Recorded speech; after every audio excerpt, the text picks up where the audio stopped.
Happy Valentine's Day, everyone! Well, I had a nice Valentine's Day and my son gave me a beautiful bouquet. Take a look at this. So I should be able to enjoy that for a few days now. So I hope you all had a nice Valentine's Day. I did. I told my son, you shouldn't have been spending money. But then, I was secretly glad he bought them. But really, it is a lot of money for, just a little, small joys, right? So I hope everyone is doing okay. So I wanted to make myself a tasty little meal.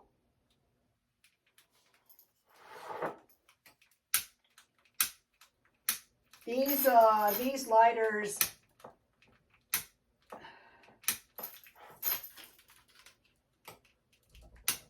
come on.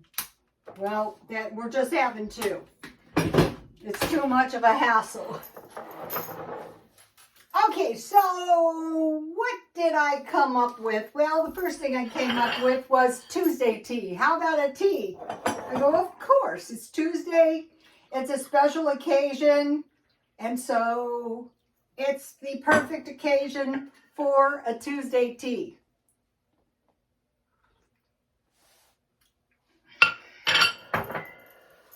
If you're new to my channel, I learned this from Nicholas Fairford.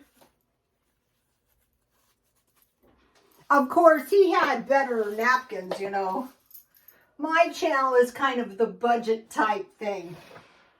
So, okay, so what did I make? Well, I just wanted a small meal, so I made something really nice. And I haven't made this for a long time. This is a homemade quiche. And these are so good homemade. And so what it was I made a Jiffy pie crust. And I stockpiled these thanks to only in my dreams when the pandemic first started. And so it's enough. I don't know, what did I do with it? Well, in here somewhere is another, that's a half a pie crust. So I can make another pie or something. So, how I do it, and this is my old tried and true method, make a pie crust or buy the frozen kind, poke holes and bake 350 halfway done. So your bottom pie crust doesn't get soggy. Add filling. So when I add the filling, I only go halfway to the top. And so what I had in here was I had in my refrigerator some bacon. And I have about 3 pieces, not too much. And in my freezer, I had some cheese, so I got that out. I wanted half cheddar cheese. And so I will just freeze this for another pie. And then yesterday at Grocery Outlet, where is it in the depths of hell here?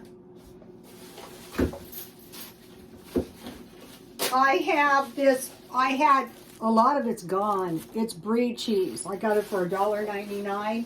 So I cut big pieces of brie cheese and cheddar cheese, about a cup full of cheese and about 3 pieces of bacon, because you want your filling, you want filling. So it was, the filling was bacon and cheese, but you could put cheese and vegetables, any kind of meat, ham.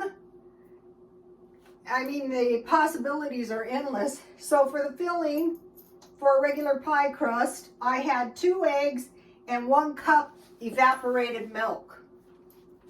You really kind of need evaporated milk for this. What did I do with it? Well, anyway, evaporated milk. So I made cookies with a half a egg. So I had 1.5 eggs and I needed 2 eggs.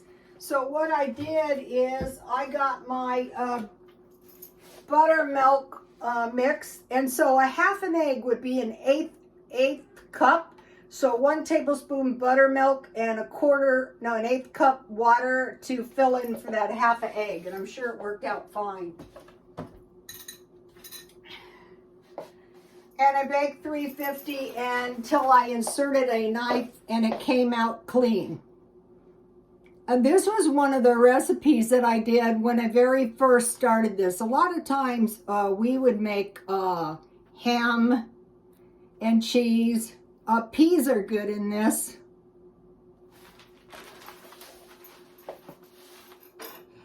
So I have my decorative plate. Here's my other napkin. And this is a cutlery I bought yesterday. Might as well use it. And I think this was made in Japan. England. I don't have too many of these, but I would if I could find them. Yeah, I would. I'd buy them and I would keep them. I would use them and I would break them up. Feels like I break up everything and then, you know, I have to get more. I want a great big piece of this. Also, this is really good frozen.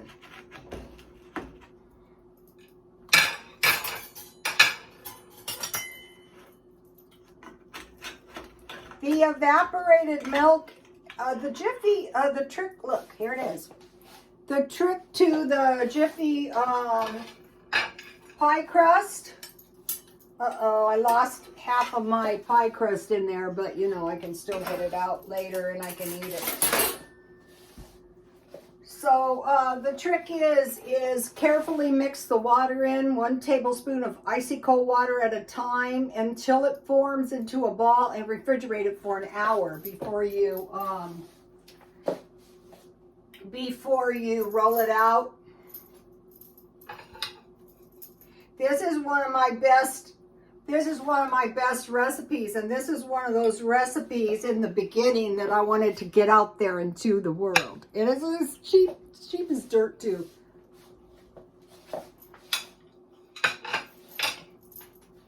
That is so good. And after I got the filling in, when you put the filling in, you know, the egg and milk, mix it a little to make sure it's underneath and around. I sprinkled some of this garlic pepper that I got at Dollar Tree, and that gives it a really nice, tasty little taste. And then what did I make? Well, it's a special occasion, isn't it? And so I always used to say to my son, you know, he would say, Mom, how did you do that? And I go, you know, I got to rise to the occasion. Look at this. Yes! I made homemade almond cookies. I had to rise to the occasion. Not because, you know, I had any brains in my head, but I bought this new cookbook, and what was in there? Look, I think mine looked just as good as theirs. Look, here's theirs. Where's theirs? Look. Here's the recipe. I just creamed the sugar, and then I mixed all the wet ingredients, and I added it to the sugar and butter, and then I sifted the flour in. And I had to add a little more flour so it was more like a cookie dough. It's very easy to make. You know, half the stuff we buy because we don't have the recipe. And then when you finally get the recipe, you go, oh my gosh, it's so easy to make. And so we'll get into it in a minute. But I thought, wow, you know, people would always say, how do you do this? And I used to get so annoyed, but some of it was sheer luck. Like I had all the cookie ingredients because remember I was gonna sell the bakery goods? I still am, but I can't go to the swap meet because of the COVID. They're lifting the mask mandate pretty soon. And then I made some, I think like fruit. Tastes really good with quiche, but I had this orange jello that I bought for 30 cents. I don't know if it's ready to go yet. Oh, it's perfect. I use the speed method. I love it when it's just like soft and not too stiff. So that way I can have a bit of fruit on the side without going cuckoo for fruit, which I don't like to. Look, my orange jello. How did you do it, Mom? Oh, I don't know. It was a fluke. Okay, now, what else? All right, I want to show you guys some pictures. Okay, now this picture, let's see.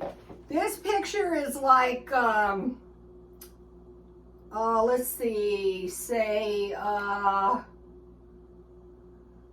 wasn't 30 and I'm 67 and I got a job in a really nice salon. Yes, Backstreet Hair Designs. And there is Michael, my co-worker.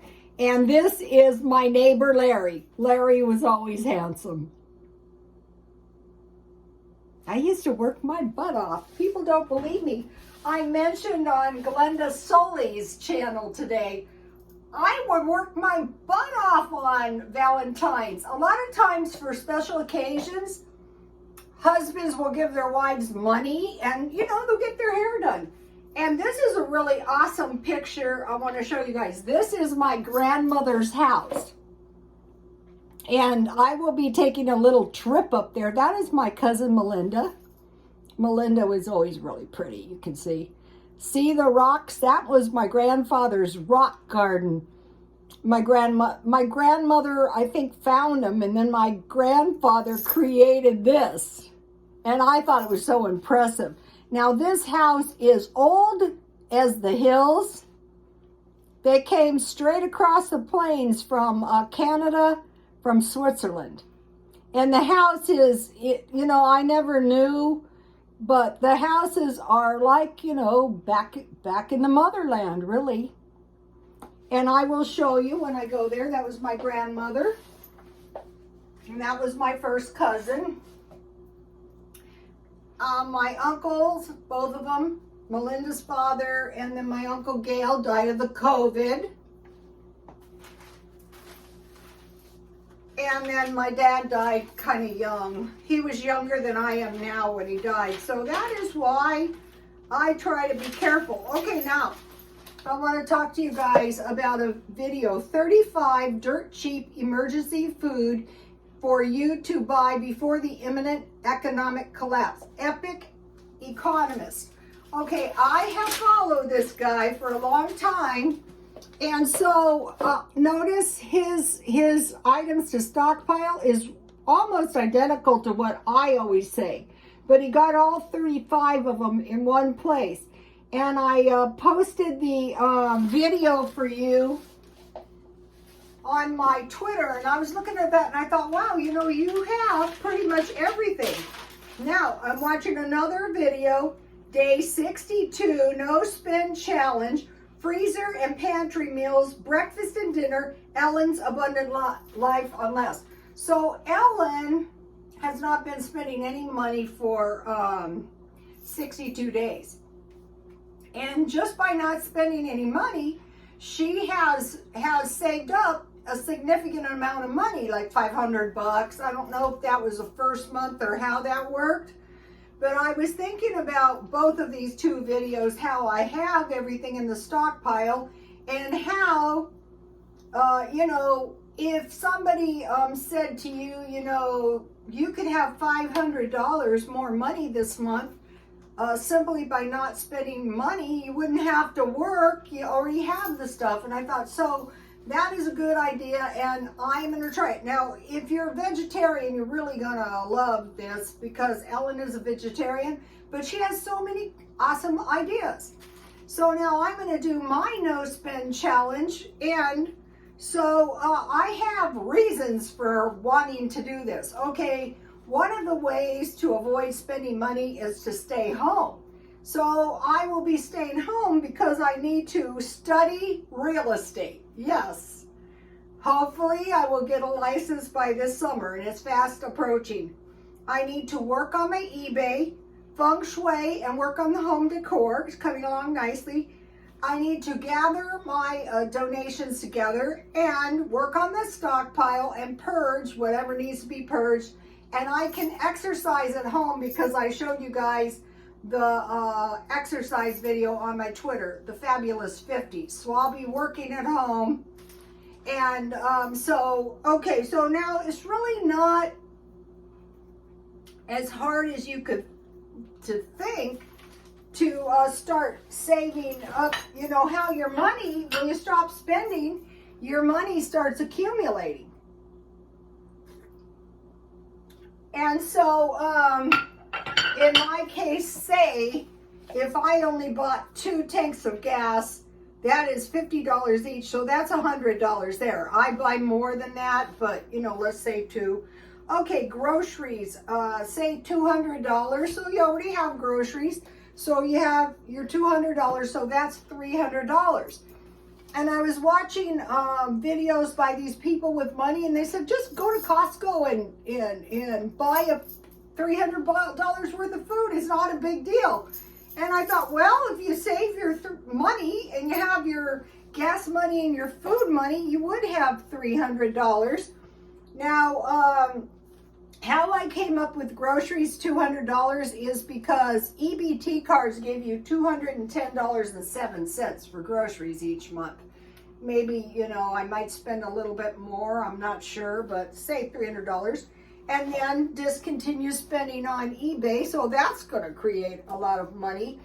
Okay, when I get the swap meet stuff together, if the lockdown ends, and if I feel once the warm weather comes, we're less danger of getting the COVID, that is a viral pneumonia.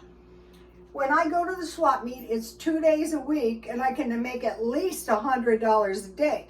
If I don't have that much stuff, what I do is I sell my stuff dirt cheap. So one of the best ways to clear your house out is to sell stuff and eat your food down. So the last time I went 2 times, I made $150 each time. So that was $300. So right here we have $600. So now let's say, God forbid, we enter an inflationary period. What you want to show is you want to show spendable income. Otherwise, you know, you want to appear, stable. And so you want to have, I used to prevail this way. You know, I didn't do it exactly, don't spend a penny. But I'm going to try this, and so the way I'm going to do it is I will just get an envelope and put $50 in there, like petty cash, right? Like when I worked in the salons, if like we ran out of something, we had to go use the petty cash real quick and get it. So the only things I'll probably be buying is I'm not drinking tap water, no thank you. But I can refill them at the kiosk for 35 cents.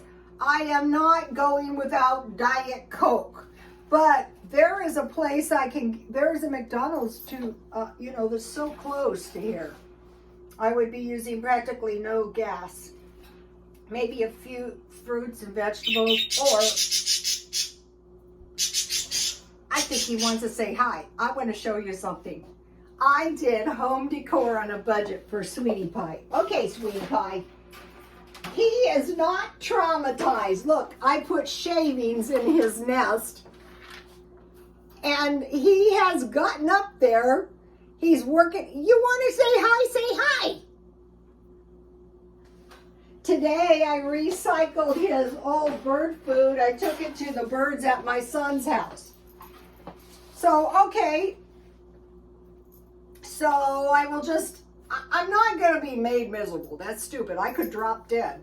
Okay, so coined by War Advertising Council in World War II. Hopefully we're not going to have 3. Use it up, wear it out, make it do, or do without. A lot of times you can substitute stuff, or you can say, oh, I want to do this, but I don't have that, so I'll eat this instead. I have tons of hot dogs. You saw me, I got tons of frozen food. I mean, for one person. But when you start eating it, it goes down fast. So the idea of this, use it up, wear it out, make it do and do without, was to conserve resources so the population would conserve their resources and keep prices down by not generating excessive demand. So like when we race out and we buy all this stuff, which, you know, probably that's the whole idea, to get us to spend our money. I wouldn't doubt it. These are so good, homemade. I want to mention something.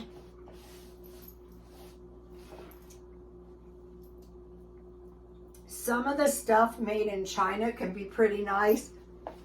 See, this is a pretty decent Cuban link chain. Well, it was on my quilted pink purse. And I thought, you know, I don't care if I sell the purse, but I really don't want to sell the chain, because sometimes you can get a knockoff purse, and usually the ladies like me keep the chain. And this is a vintage pin. I used to be able to buy tons of these, and now, you know, you can't find them.